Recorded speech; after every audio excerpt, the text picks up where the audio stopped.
शिव प्रभात बच्चों। अपने last class में हमने बाल महाभारत कथा का पाठ 3 और 4 किया था और वसंत भाग 2 से हमने लेसन 6 रक्त और हमारा शरीर पढ़ा था। लेसन 7 यानी कि पापा खो गए अभी हम नहीं पढ़ेंगे। आज हम लेसन 8 शाम एक किसान से की कविता से स्टार्ट करेंगे।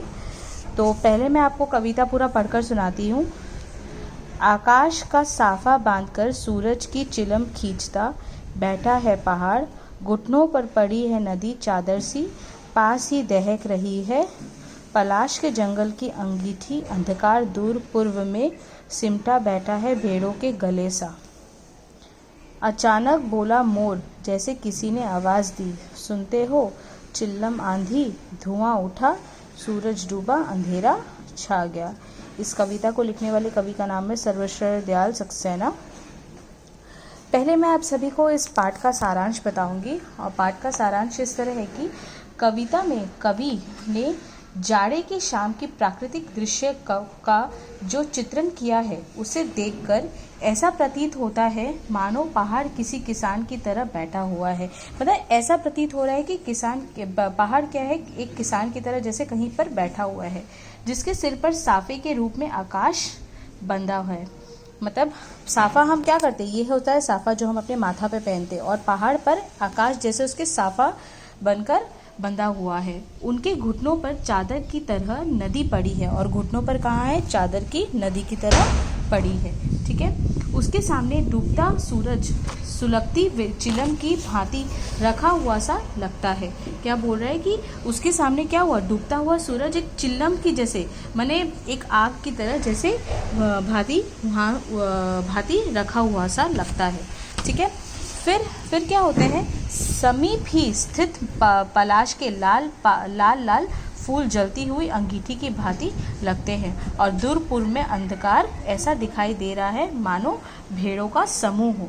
अचानक मोर के बोलने की आवाज़ से ऐसा लगता है मानो किसी ने किसान को आवाज़ दी हो।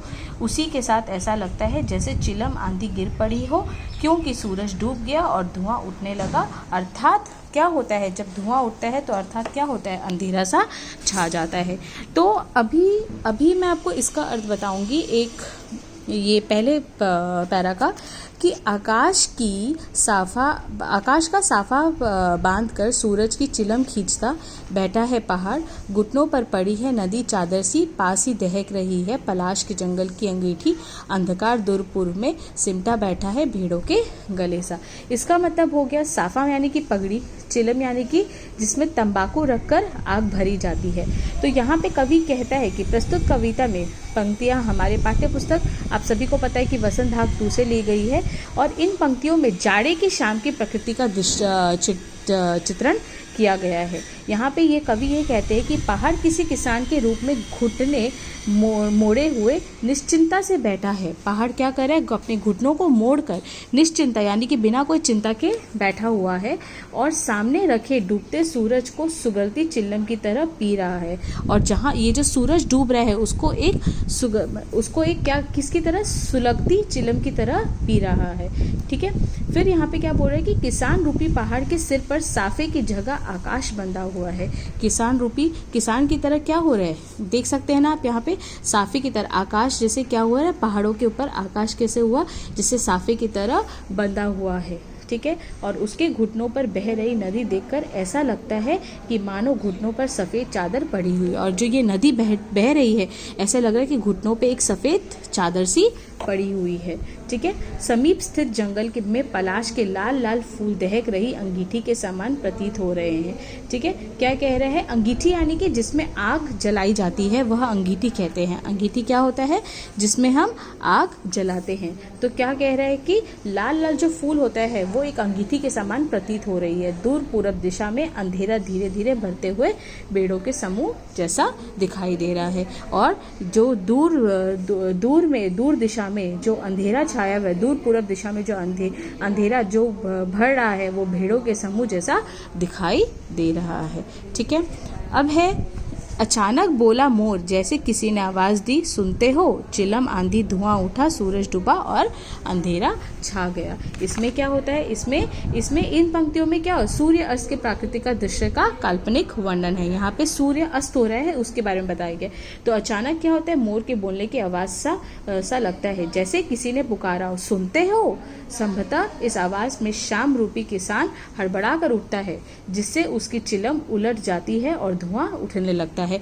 क्या होता है, जैसे एक आवाज आती है, सुनते हो, वह कहकर क्या होता है, किसान क्या करता है, हड़बड़ा कर, मतलब बहुत जल्दी से उठता है, हड़बड़ा कर उठता है, और क्या होता है, चिलम जो होती है वो उलट जाती है। अब जब चिलम आग बुझ जाएगी तो ऑब्वियसली धुआं निकलेगा ही, तो चिलम बुझ जाती है और धुआं उठने लगता है, अर्थात चिलम के रूप में सूर्य अस्त हो जाता है और धुएं के रूप में अंधकार चारों दिशाओं में व्याप्त हो जाता है। इस प्रकार सूर्य अस्त के साथ ही शाम रात में बदल जाती है।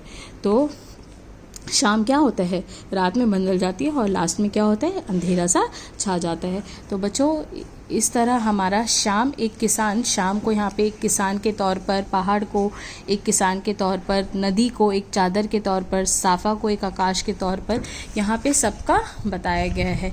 और यहाँ पे हम देख सकते हैं कि कविता के बारे में कवि ने किसान के रूप में जाड़े की शाम के प्राकृतिक दृश्य का चित्रण किया है। इस प्राकृतिक दृश्य में पहाड़ बैठे हुए एक किसान की तरह दिखाई दे रहा है। आकाश उसके सिर पर बंधे साफे के समान, पहाड़ के नीचे बहती हुई नदी, घुटनों पर रखी चादर सी पलाश के पेड़ों पर खिले लाल लाल फूल जलती अंगीठी के समान, पूर्व क्षितिज पर घना होता अंधकार, झुंड में बैठी भेड़ों जैसे, और पश्चिम दिशा में डूबता सूरज चिलम पर सुलगती आग की भांति दिख रहा है। यह पूरा दृश्य शांत है। अचानक मोर बोल उठता है, मानो किसी ने आवाज लगाई, सुनते हो? इसके बाद यह दृश्य घटना में बदल जाता है, और चिलम उलट जाती है, और आग बुझ जाती है, और धुआं उठने लगता है, सूरज डूब जाता है, शाम ढल जाती है, और रात का अंधेरा छा जाता है। तो आशा करती हूँ कि आपको ये कविता समझ में आया। अपने नेक्स्ट क्लास में मैं इसके प्रश्न उत्तर के साथ आपके साथ आरंभ करूँगी। आज के लिए यही। Thank you. Have a nice day.